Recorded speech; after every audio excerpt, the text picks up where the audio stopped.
नमस्कार, मैं हूं संजय प्रभाकर और आप देख रहे हैं सर्जिकल ऑपरेशन मेरे साथ। देश और दुनिया की अहम खबरों की सर्जरी, जिसमें आपकी भागीदारी भी है बेहद ज़रूरी।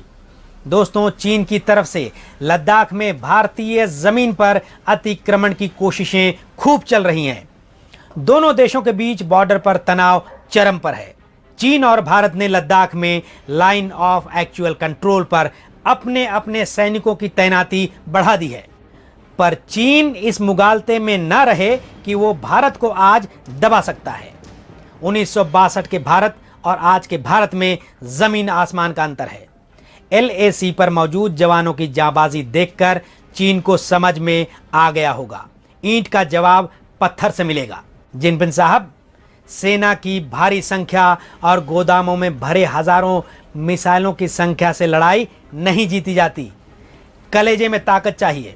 आइए आज हम उस एक कलेजे की याद आपको दिला देते हैं जिसकी दुश्मन देश भी मिसाल देता है। दोस्तों, भारत और चीन के बीच लद्दाख में तनाव के हालात पैदा होना कोई नई मसला नहीं है। सालों से बॉर्डर पर देश की सुरक्षा में तैनात जवान इसका सामना कर रहे हैं। लद्दाख ही नहीं, भारत और चीन के बीच ज़्यादातर सीमाओं पर टकराव की स्थिति पैदा होती रही है। मैं आपको उस घटना की याद दिलाना चाहूँगा जब चीन के साथ हमने युद्ध का सामना किया था। मुट्ठी भर भारत के जवानों ने हजारों चीनी सैनिकों के दांत खट्टे कर दिए थे। बात 1962 की लड़ाई की है। उस लड़ाई में भारत के 120 जवान चीन के 2000 सैनिकों पर भारी पड़ गए थे। भारतीय जवानों ने अदम्य साहस का परिचय देते हुए युद्ध लड़ा और चीन के 1300 सैनिकों को मौत के घाट उतार दिया था। इतिहास में दर्ज भारत के वीर जवानों की इस कहानी का एक ऐसा महानायक है जो सदियों तक अपनी वीरता के लिए जाना जाएगा, पूजा जाएगा। 38 साल के मेजर शैतान सिंह, जिन्होंने चीन के सैनिकों को छठी का दूध याद दिला दिया था। लेफ्टिनेंट कर्नल हेम सिंह का बेटा परमवीर मेजर शैतान सिंह। दोस्तों, चीन का तिब्बत पर हमला, फिर कब्जा और दलाई लामा के भारत में शरण लेने के बाद से भारत और चीन के रिश्तों में खटास आ चुकी थी।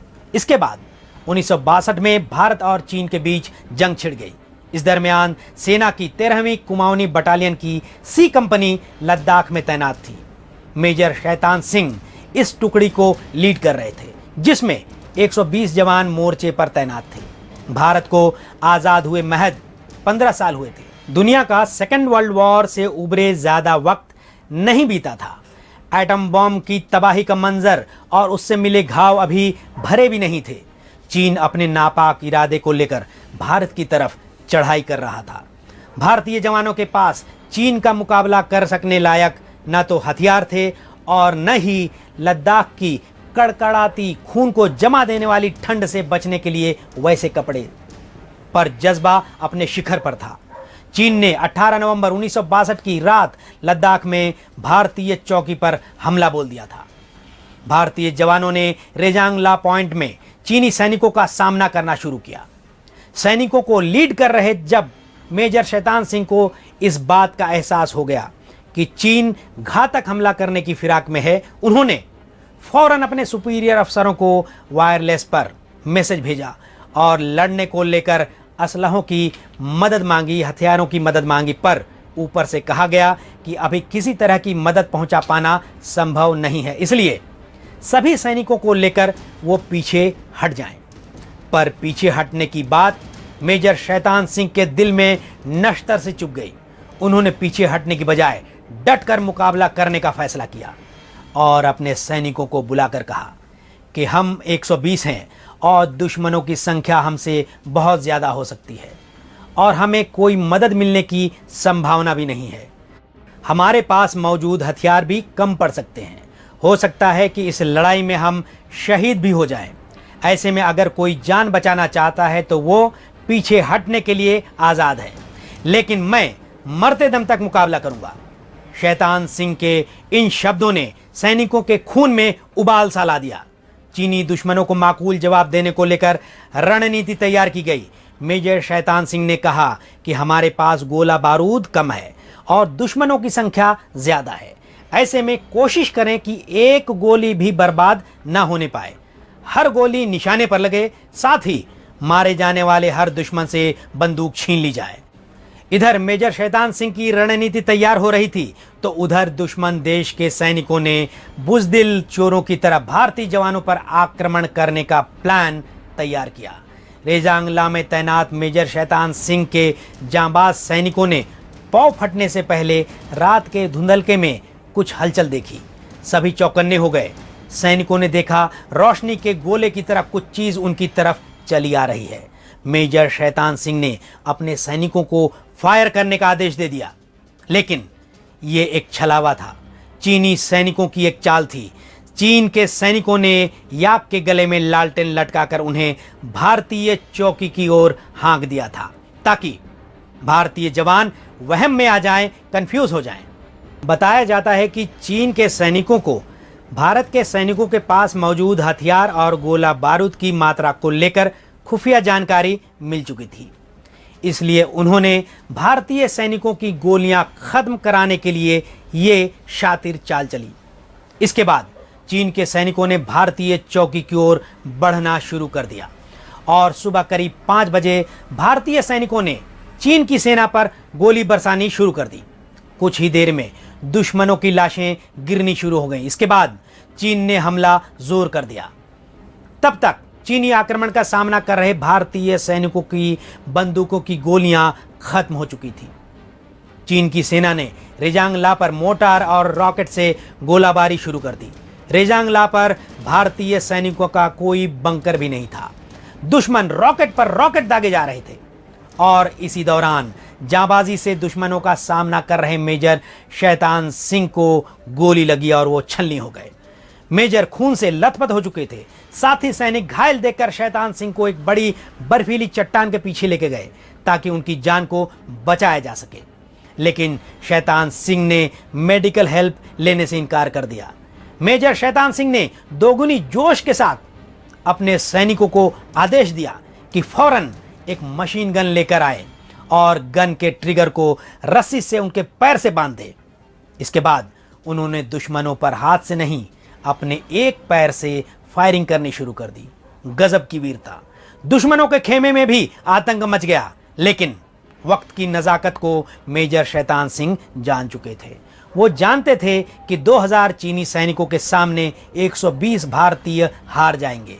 वो ये भी जानते थे कि इस जंग में सभी जवान शहीद हो जाएंगे और किसी को कभी पता नहीं चल पाएगा कि रेजांग ला में आखिर हुआ क्या था, क्योंकि वहाँ की जियोग्राफिकल कंडीशन भी कुछ ऐसी ही थी।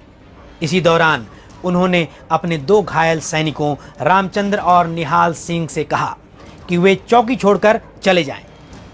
दुश्मन सैनिकों ने निहाल सिंह को 4 अन्य गंभीर रूप से घायल भारतीय सैनिकों के साथ बंदी बना लिया।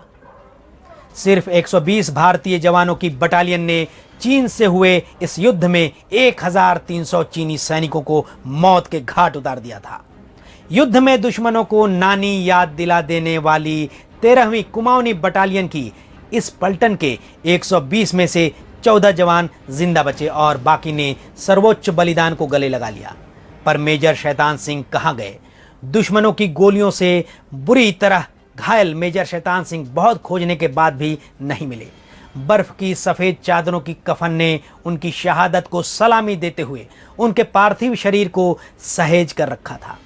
कई दिनों के बाद जब रेजांग ला की बर्फ पिघली तो रेड क्रॉस सोसाइटी और सेना ने उन्हें खोजना शुरू किया। इसी दरमियान भेड़ चराने वाले एक गडेरिये को बड़ी चट्टान के करीब एक सैनिक की वर्दी में कुछ नजर आया। उसने इस बात की सूचना सेना के अफसरों को दे दी। जब सेना वहां पहुंची तो उन्होंने देखा कि मेजर शैतान सिंह अब भी जवानों पर निशाना साधे अपने बंदूक थामे बैठे थे। शहीद मेजर शैतान सिंह का पार्थिव शरीर जोधपुर लाया गया और पूरे राजकीय सम्मान के साथ उनको आखिरी विदाई दी गई। उन्हें देश के सबसे बड़ी वीरता पुरस्कार परमवीर चक्र से सम्मानित किया गया। और भी शहीद सैनिकों के शव ढूंढे गए और रेजांग ला बटालियन के हेडक्वार्टर में उनका पूरे सम्मान के साथ अंतिम संस्कार किया गया। और हाँ, इस परमवीर जवान की बटालियन में एक और शेर था, नाम भी सिंहराम, जिसने बिना किसी हथियार और गोलियों के चीनी सैनिकों को पटक पटक कर मारा। कुश्ती में माहिर करीब 7 फुट लंबी कद के सिंघराम ने 10 चीनी सैनिकों को चीर डाला था और अमर हो गए। 1980 के दशक में शहीद शैतान सिंह के सम्मान में भारतीय सरकार के शिपिंग कॉरपोरेशन ने अपने एक क्रूड ऑयल टैंकर को मेजर शैतान सिंह का नाम दिया था। इस शिप ने भी 25 साल तक देश की सेवा की और गौर करने वाली बात यह है कि चीन ने अपने ऑफिशियल रिपोर्ट में इस बात को माना कि उसे 1962 के युद्ध में सबसे ज्यादा नुकसान हुआ था। इस युद्ध पर एक फिल्म भी बनी थी, हकीकत, जिसका गाना कर चले हम फिदा वतन साथियों हमें अपने देश की रक्षा के लिए प्रेरित करता है। उम्मीद है चीन आज के भारत की ताकत को बारीकी से समझेगा और बार बार छेड़कर अपने पैरों पर कुल्हाड़ी मारने से बाज आएगा। दोस्तों, चीन की ये हरकतें कोरोना वायरस फैलाने के गुनाह से ध्यान भटकाने की दिशा में एक बड़ी चाल है, पर उसकी चाल काम नहीं आएगी, क्योंकि दुनिया के कई बड़े देश चीन के खिलाफ अमेरिका के साथ खड़े नजर आ रहे हैं और भारत पहले से ही आक्रामक मोड में है। नमस्कार, अपना ख्याल रखें, भारतीय जवानों का संबल बने। जय हिंद।